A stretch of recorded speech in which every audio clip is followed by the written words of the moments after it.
So this is discussion 3. You guys should have watched the video and read the summary. Should we read the summary or? Sure. Do you want to read it or do you want me to read it? You can read it. Okay, let me switch tabs. So then, okay.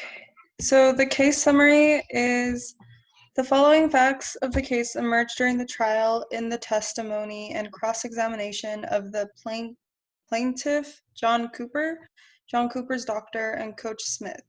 So John Cooper, the plaintiff, is a senior at the public high school in the Pleasant Valley School District, a member of the varsity football team.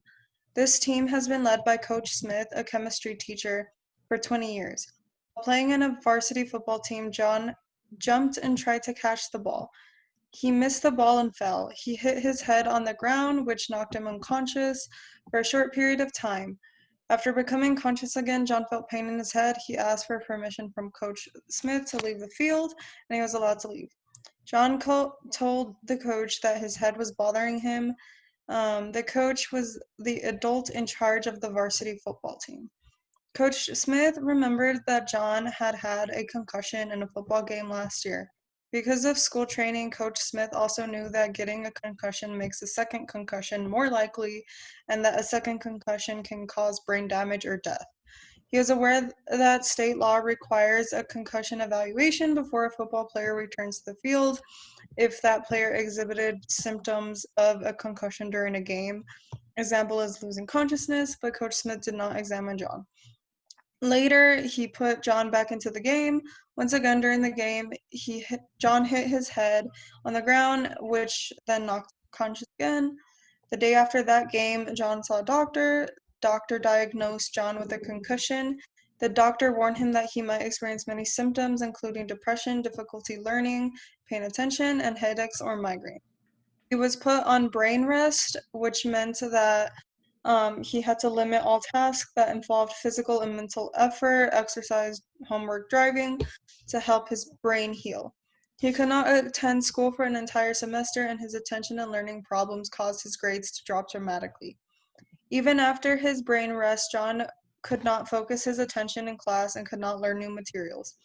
Before his injury, he was a very social person. He would go to parties, go out with friends, and spend time with everyone he met. Now, he could not be in the same room with multiple people without experiencing extreme pain. This kept him isolated from his friends and family, making him feel depressed and alone. This made his mood swings even worse, and he would often get into fights with his girlfriend. Because of this, his girlfriend broke up with him. Additionally, John was no longer able to play football because of the injury. Because his friends still played, keeping friendships became much harder, and he was no longer an athlete. John felt like he lost part of his identity. Even today, he struggles with the effects of his injury. The doctor told him that these symptoms and his difficulties will probably never fully disappear and may get worse over time. He worries that his problems caused by his injury will lead to even more serious problems when he is older. John has not had been able to find a steady job or be in a relationship since his injury. So, after that, it asks us to lead the group as if we're a jury making a decision of the case. So we're supposed to use the information that we've learned in class as well as the video guide us, and we should answer the following questions. Julie, do you want to read the questions or do you want me to read them? I can read them. So the first question is the district liable or responsible for John's injuries? What do you guys think? What the heck? I think that yes, he should be. Wait, can you hear me? Can you hear me or no? Yes. Yeah, no, I think my video like minimized, but can you guys still see me and hear me? Yes. Okay, good, then I guess I'll just leave it small. Okay. So I think that he should be, the district should be liable because the coach is part of the district and they represent him. So, yeah, I think that's. Yeah. I mean, I think he can get more out of the district than the coach. That's true. Because they can just fire the coach, but the district would have to, like, you know, pay all, probably his hospital bills, get extra money, something, you know. They took Yeah. away his, basically. Yeah. I mean, too, because, like, I would assume that, like, you would have to, maybe the coach would also have to be submitting reports on stuff like that happens, Mhm. right? Like, don't they have to do that? And, like, maybe there's other people from the district who go to, like, these games or something. So they Yeah. have to be, I think, partially liable if they made the rules, you know? Yeah. There should have been a trainer and like there also no like doing the game. Like the trainer Yeah. should have prevented that player from going back in. Yeah. Yeah. Like, they should have somebody else besides just the coach to make decisions, I think, because, like, obviously, if it's just the coach, then that gives him, like, basically all jurisdiction over the kids. And, you know, not everybody's going to make the correct calls, like, 100% of the time. So, Yeah, you're right. The principal should also be involved, you know, like checking up that all the players are doing fine. The nurse probably around there just in case mhm. for injuries. Yeah, for sure. Okay, so the second question is the coach liable or responsible for John's injuries? I mean, yes, just, yeah. Kind of a given. He's the one that put him back in. Yeah. Because John, like, he told the coach, I guess, like, what he was feeling. So at that point, you know, it was the coach's call to put him back in the game. Yeah. So he was dismissing whatever his player said. Because I'm assuming you have, like, people who are benched that he could have put in instead of, like, putting an injured player. But I don't know. And it also states that the state law requires for him to be evaluated before he goes back in, and it states that the coach did not examine John. So I guess that could be his fault. And Yeah, John exactly. didn't go back. Oh, I'm sorry. Oh, no, you're good. I just agreed.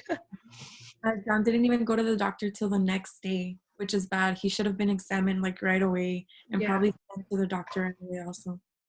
He could have prevented like probably symptoms or another concussion like he got. Yeah. Yeah. Okay. And then the third question is, if so, how much should John be compensated in money for his injuries? At least the hospital bills, no? Yeah. And then he hasn't been able to get a job, so it's probably like a monthly check or something. Yeah. Yeah. Or maybe hire him at least, maybe like as something, like it doesn't have to be something big, but even just maybe as like a little trainer, because I know at least in my high school you had like students who were trainers, so maybe they can hire him and like get him help so he at least like give the players some tips or something like, hey, you know, you should do this instead of that, whatever, and like, you know, make sure what happened to me doesn't happen to you, maybe like that kind of thing. Mhm. I feel like he should be paid like a lot of money, honestly, because it says that he hasn't been able to find a steady job or relationship since his injury. That means he probably will never have like a normal life, and that's not fair to him because it could have been prevented. Yeah. Mhm. For, like the coach. So Yeah. So, do you guys have any comments on anything? Like the video, I guess. What did you guys think of the video, the movie? It was sad, honestly. Yeah, it was. Yeah. it was similar to the case. Yeah. To me, it was astounding because, like, I think I've never agreed that like athletes should be paid so much money, Yeah. as compared to, you know, other people who have to go through like education and things like that to get their job. But I guess maybe like now I'm like, well, maybe they pay them so much money because they won't be in the game that long because of how dangerous it is. Like, do you think that that's like one of the reasons why they pay them so much money? Is because they know that their career can only be like, So long. yeah, I don't I know. mean, I think it's honestly just an entertainment thing. Like that's why they're so rich because they're entertainers, you know? Yeah, that's true. I But mean, yeah, I mean, and then also if you think about it, like a lot of these like athletes, I doubt that they spend their money like wisely, you know? Like I'm pretty sure a lot of them end up losing, like not saving much for when they're done, you know? yeah. I mean, I don't know, because a lot of them, I guess, super famous athletes like Shaq or Michael Phelps, I don't know, because like I'm not a big sports person, so I don't follow them.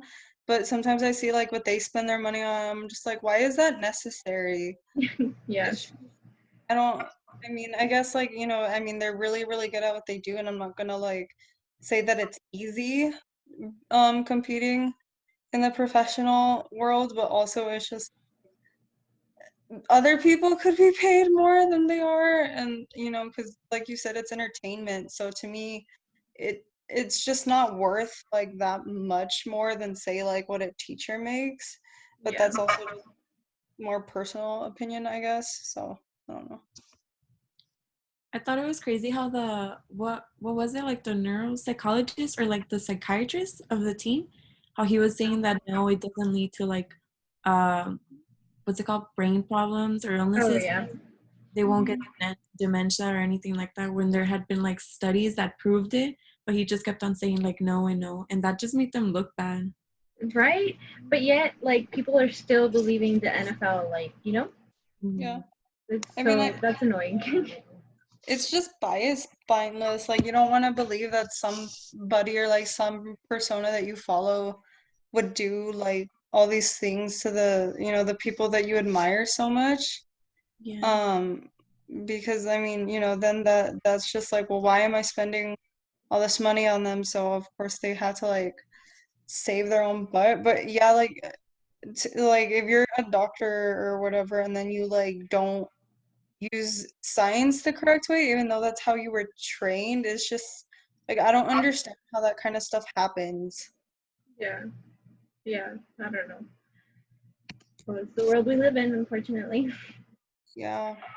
I felt bad for um that coroner when he got his hands on like this like super famous football player, and then like his son was like, no, I don't want you touching his brain anymore. Like I felt so bad for him at that point. Like that could have been like probably like something groundbreaking, you know? Mm. Yeah. I guess because the dude was misinformed, like the son was misinformed or whatever, and just like manipulated by the Yeah. NFL. So, Yeah. uh, They I were saying wonder it was how he basically feels. about that, right? Like how the people misinformed like the players about the injuries, and then they what's it called? They don't own up to it to the public. They hmm don't take a responsibility for anything. Yeah. yeah. I wonder if that stuff's still going on, because like when was the movie made? I honestly don't know. Because it didn't. I would assume like maybe in the past couple years. So I wonder how they're handling all that kind of questions like now. Yeah. I know. I think that like big lawsuit where they kind of paid off a bunch of people like for those monthly checks or whatever. I think that was in 2016, so it's got to be pretty recent. So it's still going on then, I'm guessing. I don't know. Probably. Probably. I don't know. So I guess we'll move on to the discussions. Yeah. Do you want me to do my paper first, or do you want to do yours? It doesn't matter. Um. Um. Do you have yours like open right now, or? Yeah, I was just gonna like summarize them and then give the questions. Yeah. Huh? You want me to do it? Sure. It doesn't matter. Okay. So my article is called A Comparison of Cognitive Function in Former Rugby Union Players Compared with Former Non-Contact Sport Players and the Impact of Concussion History. So this article was published in 2016 in Switzerland. So rugby is the #1 sport linked to brain injuries in New Zealand. The study looks at the long-term neuropsychological effect in former adult rugby players versus non-contact players. There were 366 New Zealand athletes between the ages of 29 and 72. There were 3 groups that they compared. So it was the elite rugby group, a community rugby group, and the non-contact sport retirees. So the elite rugby group was like they would play like at the national or international level. The community rugby group played at the club or regional level. So the procedures were that they all took a questionnaire of their sport concussion history. They defined a concussion as a blow to the head, followed by symptoms of loss of consciousness, headache, dizziness, loss of balance, blurred vision, seeing stars, feeling in a fog, memory problems, poor concentration, nausea, or throwing up. They used the CNS-VS neuropsychological online test, which tests verbal, visual, and composite memory, psychomotor and information processing speed, reaction time, executive functioning, motor speed, cognitive flexibility, and simple and complex attention.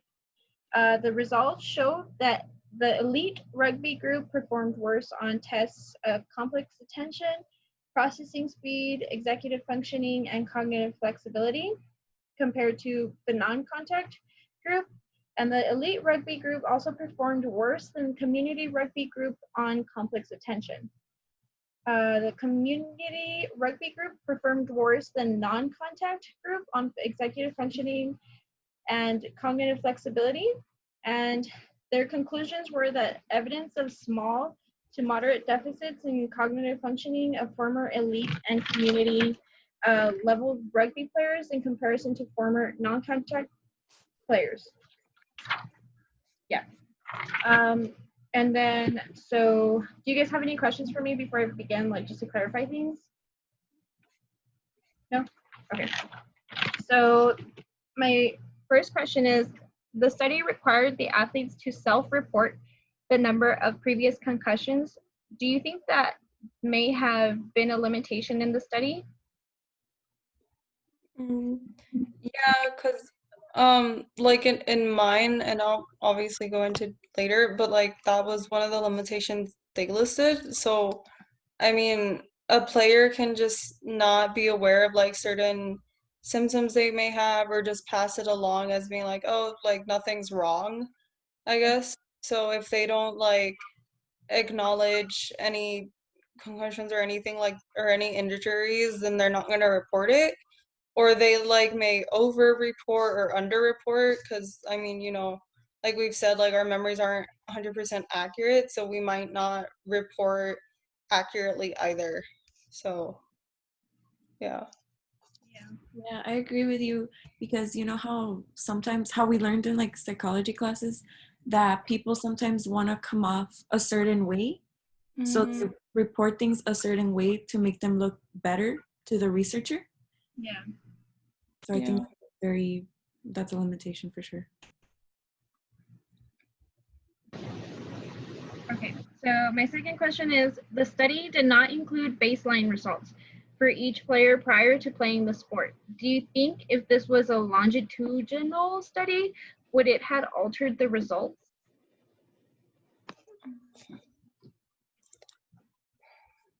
So it's asking if like they had gotten a concussion before the study, or Like, let's say if the study started following them before they started playing the sport, you know?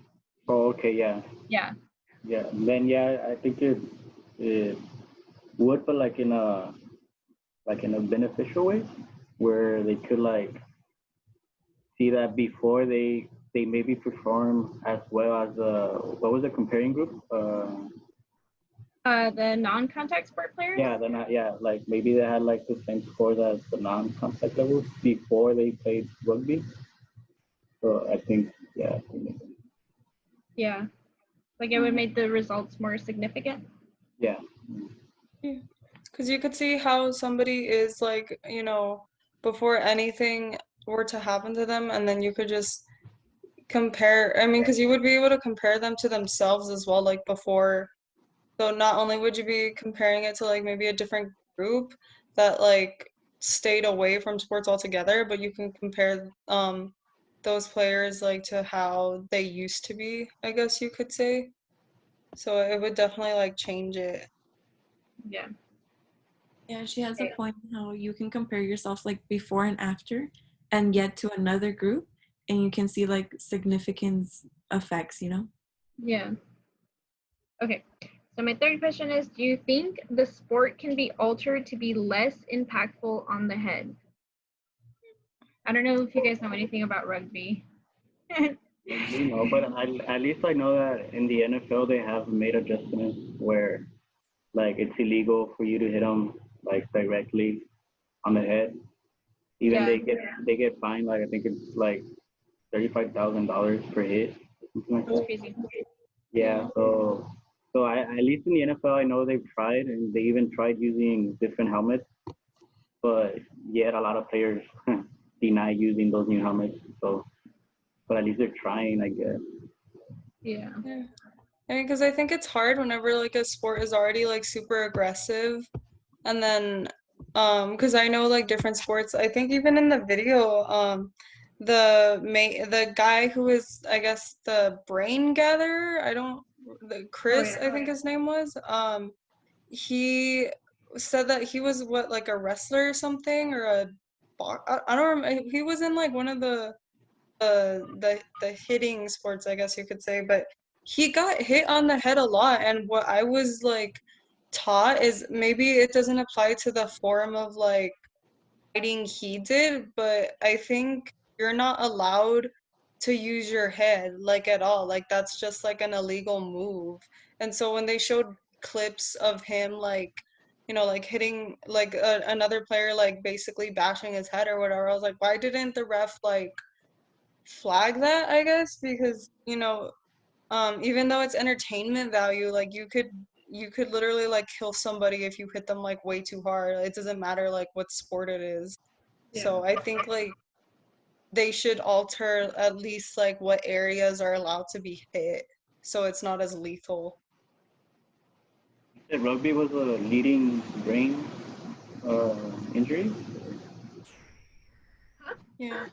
You said that rugby was the sport with the leading injury. Yeah, in New Zealand. I guess Going, because they don't play football over there, you know what I mean? yeah. It's I guess their number one sport. Oh, I don't know what rugby is, honestly, but I'm pretty sure they can like still use headgear and like mouth guards or something, you know? Yeah, Yeah. they don't use them. They just they don't use any equipment at all. But I think the mouthpiece. I think they use mouthpieces. Yeah, It's like football and soccer combined. yeah. Yeah. There should be rules to like know what areas you can hit and what areas you can.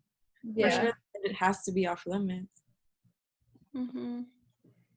I think just sometimes like when you're playing a game, you don't really pay attention to like what you're hitting, and then like especially when you're like going so fast, like it's hard for you to just like change, like it's Mm-hmm. probably like mostly bad timing. Yeah, you're too Okay. much into the game to notice what you're doing. Yeah. So okay. Do you think players are aware of the risks associated with the game? So I mean, I guess it depends on the sport, but let's say like boxing or UFC, like that's their main target. Like that's how they Yeah. win by hitting them in the head, or UFC too, so knocking them out. So I'm pretty sure they're pretty aware. And then, well, like football wise, I think they believe that the helmet's gonna protect them or something. So Yeah. Yeah, I think like it depends, maybe like maybe they're more aware of like the physical injuries that they might sustain, but I don't think a lot of people realize like significant that stuff can impair like your cognitive functioning. So because I guess what really surprised me was in the video how all these football players, like they looked, I guess it was a recurring thing that they looked so much older than they were. Yeah. and all that stuff, just because of how physical their their job was. And I think too, like Martin said, like it's a lot of, oh well, if that's the main thing, or they believe that the helmet's gonna fix them or protect them. But I also think it's like how commonplace and popular is the sport. Maybe because so many people are doing it, they don't really see how much you could be affected by it in such like a negative way, because we obviously, like, I guess, glorify the sports, so Yeah. you're not paying attention to what it's gonna do to you. So I actually found out that in another study where players were surveyed if they were informed of the risks, specifically rugby, most actually had a lack of knowledge, which is crazy because, like, I guess people don't really think like your head is so important. You should protect it. Yeah. But like in high school, don't they make like your parents sign like papers, like I reading off mean, rules and things like that? yeah. Yeah, but that would be the parents, I guess. The contract. But even Yeah. if you're professional, there has to be a contract or something. Yeah, but how many people sit through like reading 10 Yeah, that's just pages of insane. contracts? Yeah. Like a lot of people just sign things like, yeah, we did it. Yeah. Yeah. Okay, and then my last question is, do you think if they were well informed, would they continue playing the sport? Hmm. I think probably because like how someone said that people glorify sports. So they look up to these people and they get paid so much because they're entertaining people. I think they would still do it. Yeah, I think so too. Yeah. They would continue playing, or especially if they're doing it for the money. I think they still keep doing it. Yeah. Yeah. Like if it's their only way that they're gonna have like a chance of maybe having some kind of like really good future, then I think they wouldn't care. Or they might even just be like, oh well, I'm not gonna be one of those people who gets that, because like, we think we're invincible or something, so Yeah. they might just still do it anyway. Okay. So then let me move on to mine if I can find mine. There they are. Okay. So I'm gonna tell you guys the title, and then wait, the meeting. Oh, okay. Sorry, I saw a notification. Okay, so my article is titled Concussion Symptoms and Neurocognitive Performance of High School and College Athletes Who Incur Multiple Concussions. So I have like notes because it was kind of confusing. So basically, the study was done with 3 different sets of like athletes, and obviously the participants were students in high school as well as college, and they were in the mid-Michigan area. And it was a total of around 600 people, and this was also a co-ed study, so there was also like females in this, which I found interesting because like I don't know, I don't see a lot of like I guess up to this point we just focus on like male athletes, but there was more male athletes than female, and it was over a 6-year period during which they studied these people, but they excluded um, any athletes who had like a history of treatment for substance abuse, a psychiatric disorder, special education, years repeated in school, speech problems, or no baseline impact test score, and I'll get into that later. But this study also did a self-reported history for concussions. So they basically were asked to state like how many physician diagnosed concussions they had, which, and that was before like the current concussion that they were looking at. So what I kind of thought was interesting was like, they had to rely on the the official professional diagnosis and not just like their own. So if I wonder what it would have been like if they had included their own concussions that they might have thought. So let's see. what they basically were looking at was like that one concussion really shouldn't cause much neurocognitive damage. Like that's what the study was trying to basically look for. But then they were also, the main point was like more than two of concussions, like any more, like more than two concussions, the effects were going to last longer and it was going to take longer for them to recover from those from the concussions, and also that more symptoms were going to start to emerge the more concussions you had. So I guess it's like if you have like, let's say five, if you had only had three of however many symptoms before, like now you're most likely going to get six symptoms and stuff like that.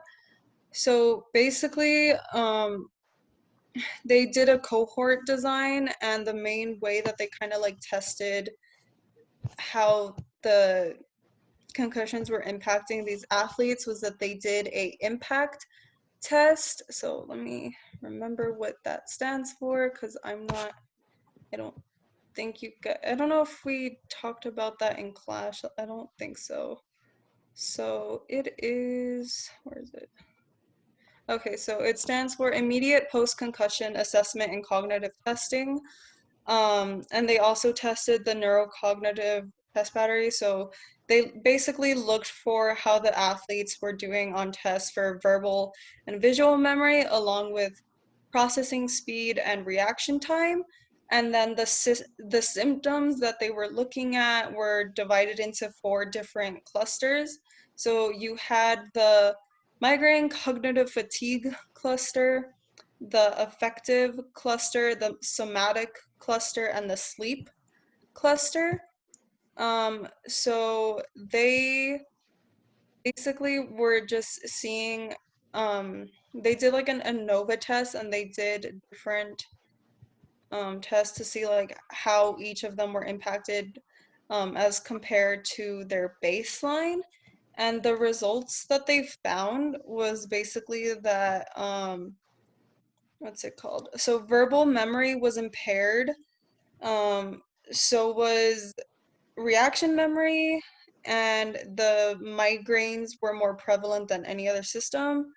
And visual memory and speed and like processing time, those things weren't really impacted.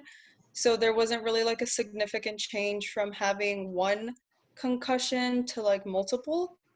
However, like for the parts of your neurocognitive processing that were impacted, it started showing up like a higher significance than the baseline. So that basically just kind of supported their hypothesis that the more concussions you receive, the more symptoms of concussions you're going to have, and the longer it's going to take you to recover. Because as soon as they started comparing the groups from the 0 concussions to the 1 to 3 and then the more than 3, the ones with more than 3 took way longer than the other groups to actually recover and I guess feel normal. I guess you could say that's the only way I kind of know how to put it. But this kind of just shows that like we've been saying, like you're just gonna have a more likelihood of getting another concussion or showing symptoms and not being able to recover from them. So it's gonna have a lasting impact. And they did mention like kind of advantages and disadvantages of their own study. So they kind of said that the large sample size that they were able to gather was an advantage. And I guess, like I said at the beginning, this was the first one I saw that had like females in it. And then also that they were able to kind of group them in the amounts of concussions that they've had. And it was also the first study to examine the newly revised concussion system clusters in athletes with a history of multiple concussions. And then they said that their limitations were the self-reported concussions. And then the second one was that there wasn't like a way to maybe distinguish from concussion symptoms that, or the amount of concussions that went up above 3. So you couldn't distinguish somebody who had only had like barely 4 or somebody who had, say, 10. So there might have been a higher even significance that could have skewed the results that way. But yeah, like the main point of this was just the fact that like your verbal and reaction times are going to be slowed down, as well as you were going to get mainly more migraine symptoms, and it's going to take you longer, if at all, to recover from any concussion symptoms. So yeah, do you guys have like any questions before I move on to my questions? I know that was a lot. Okay, so then I'm gonna start with the first question I have. So should school districts hire more on-site medical staff in case of an emergency? So like if something goes horribly wrong, like maybe during a practice, not even necessarily at a game, like should they just have more like medical staff around like sport teams? Yes, they should, because well, like how the case summary was, the coach let him didn't examine him and just put him back in. Instead, even if it was just a practice, if a medical examiner was right there, he could have been examined right there and rushed to the hospital, and he could have prevented the second concussion. Sorry. Yeah. I think they shouldn't, and they do it in college and NFL. I think it's like they, okay, like they divide 5 players for a trainer. So like a trainer has 5 players, and they do that in NFL and in college, and they're supposed to like take them out of the game if they see any signs of injuries or concussions. So I think it would be a good idea to put it in high school too, because I don't think in high school they have it. I think they only have that one treatment. Yeah, I agree. I Yeah. just think it would cost a lot of money. Oh, Yeah, yeah. true. Yeah. Oof. Probably why they don't do it. Yeah. Okay, so my second question is, should schools set new rules that would ban players from using their head unnecessarily throughout the game? So that kind of is similar to like one of Julie's questions, but I don't know. Like, should they like maybe um just change up the game like the schools themselves? I think they could try, but I don't think it will be successful because it's a very physical and like dangerous game. They have to tackle each other like if it were football. So I don't think it would really matter. Maybe it would decrease a little bit, like the head injuries, but I don't think it would solve the issue. Yeah. So, what's it called? They don't have too many rules on like how to hit someone. For example, like when I used to play, we would play like when we would go play in New Mexico in some games, we had to change our whole techniques because then we would like be suspended for hitting someone that way. Like New Mexico have more strict rules than Texas, and Texas is known for that because they play dirtier, I guess. So, yeah, and then other states because they have more stricter rules on how to hit someone. Interesting. So my third question is, how stricter do high schools and or universities need to be in making sure that an athlete is like not using any potentially dangerous substances to enhance their performance during the game? So like steroids, alcohol, any drugs, like how like much more do they need to like do they need to put maybe I don't want to say surveillance, but should they just be keeping tabs on, oh hey, like this dude looks like he's on something or some like, should they have like stricter measures to prevent that stuff?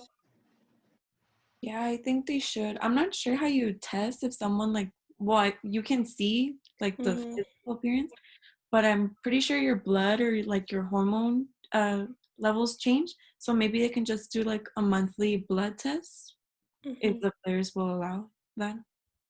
I think Yeah. like before every game, even like because like certain drugs like they're in your system for a certain amount of time, so like they can do it and then like come out clean, Yeah, kind of trick around it. Yeah, because I think like As I was around a lot of athletes like at high school, and some of them were already starting drugs and they were barely freshmen.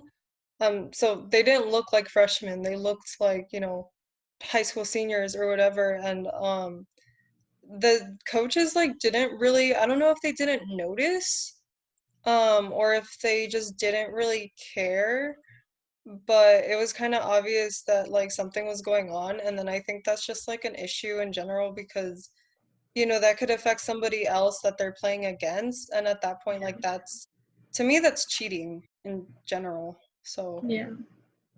I don't know. Okay, so then my fourth question is, should teams reduce the amount of games they participate in throughout a game season if the sport is like, unnecessarily violent or stuff like that? So like, I guess football or anything like rugby, just to make sure, I don't know. Should they reduce the amount of games? Yes. Yeah.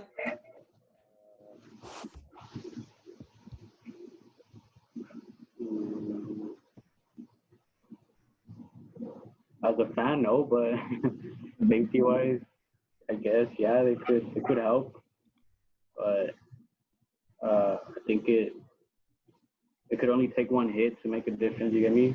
Like so, probably minimizing the games. Yeah, probably minimize the cases, but it could still be as common because I guess it depends on the hit. Yeah. I feel like it would just like prolong the season because there's so many like in the NFL there's so many football teams, and in order for like each team to like have like be able to play each team, like it's just gonna take forever. Yeah. Plus there would have to like be in season for the longest time too, and at some point their body needs to rest. I don't know. I don't think it would make that much of a difference, honestly, because like they've said, one hit can make a difference, and you never really know. I don't think it matters. Yeah.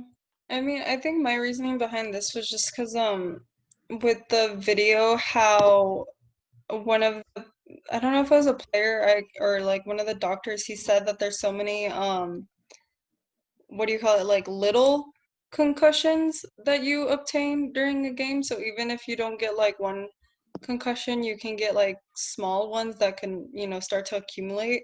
So I think that's why I was like, oh, maybe if they reduce the amount of games, or I don't know, maybe even like reduce the amount of times that players can go in. But I mean, yeah, it does just take one hit. It's just like, I don't know. So then my last question is, should parents be made aware of any serious risks in the sport their children have chosen to play? So, yeah. Yes. Well, I think they do, because again, I'm pretty sure you have to sign papers like when a minor is playing like football or something dangerous. So I think they are made aware. They probably just, their child wants to do it, so they just agree. They overlook it. They're not. I think they're just like, oh, it's just paperwork that I have to do, so they're just like overlooking it. I think maybe instead of just giving the parents like paperwork, maybe like have like like an orientation or something, like whole PowerPoint. Yeah. Yeah. Because I remember like when because I used to do swimming for like 7 years or whatever, but every time, like, because you had to sign up like each season to be in the team. And this was like with the Y, like no shade to them, but I remember my mom, like when she would sign the paperwork, like I don't remember there being any like mentions of risks or stuff like that. It was kind of just financial information and how the actual season was gonna go. So, Yeah. oh, this this week you're gonna play so and so, and you're gonna have to be here. These are the materials you need. Like it was never anything like, oh, your child could die, or they could, it wasn't like they never put that in there unless I wasn't like eating correctly, but it was just like interesting to me. But also like I think swimming is like kind of special because immediately people just think, oh, well, you could drown, but that like because I was a lifeguard too, so that's obviously like not the only thing. Like a lot of people don't realize, especially here, there's like heat stroke or even just falling because so many, there's so many little kids who just start running around and their parents don't tell them anything. So that kind of stuff, like I would think that you would want to put in a document, but for whatever reason, like at least with my team, they didn't. So that was just really interesting to me. Remember when I played and the points were given out, there was a form about an insurance, but then I think they charged you for that insurance. And yeah, well, my parents would just ignore that. But I think they had an idea since they're offering an insurance, they'd probably be like, why or like what could happen? They still ignored it, but like a sign, I guess. Mm-hmm. Yeah. Yeah. Because I know like this is kind of like morbid, but one of like my teammates, she actually had a really serious injury happen, and it wasn't necessarily related to actually swimming, but because you guys know how whenever you have like the divers, they dive off of like a certain platform thing. Oh yeah. When you're doing backstroke, the way that they do it in like actual races, you have to hold on to the bottom part of that platform and you kind of like push yourself off from the wall underneath the water. But I guess that thing wasn't screwed in right and it kind of fell on top of her.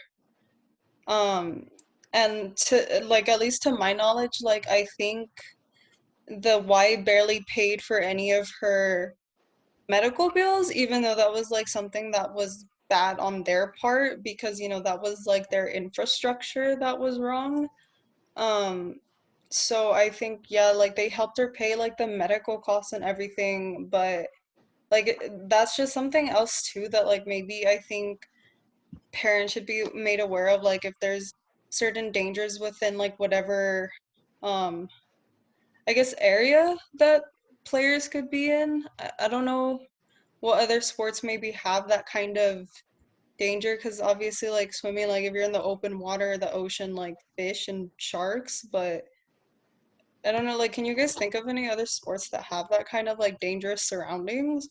I mean, Or, honestly, anything can be dangerous because, like for example, basketball. Like if they're like the court, like the wood is like messed up, like you can get injured with that. Like if anything, if any of their equipment is messed up, like it's inevitable that they might get injured. mm-hmm.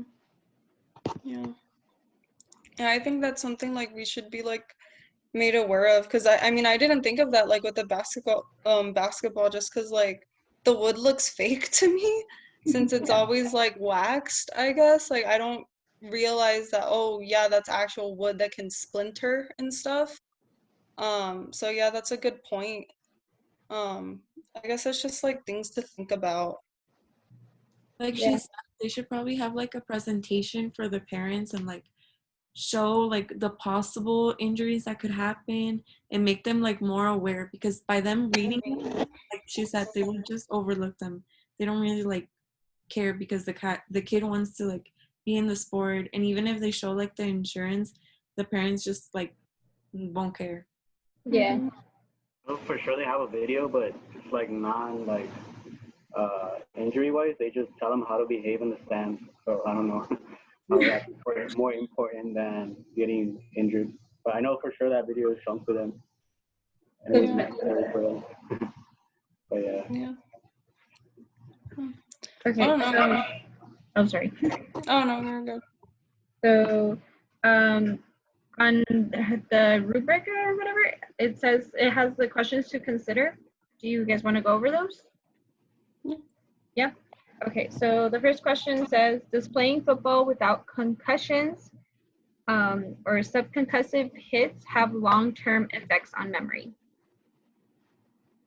Yeah, wait, does it? It was a question like, does it have, right? Yeah. I mean, yes. Just because, I mean, it says on the video, like, the guys, like, that they were getting, like, little hits, like, they were still kind of impacted already. So, yeah, like, it would have long-term effects, I would think. Maybe not to Okay. the same degree, but Like, I don't know who said it, but a bunch of like tiny or mini concussions can add up to like big effects regardless. mhm. Okay, so the next question is football different than other sports in terms of its effects on memory? I'd say, is it different? You reckon? Is it up? Yeah, is it different? Uh, I think no.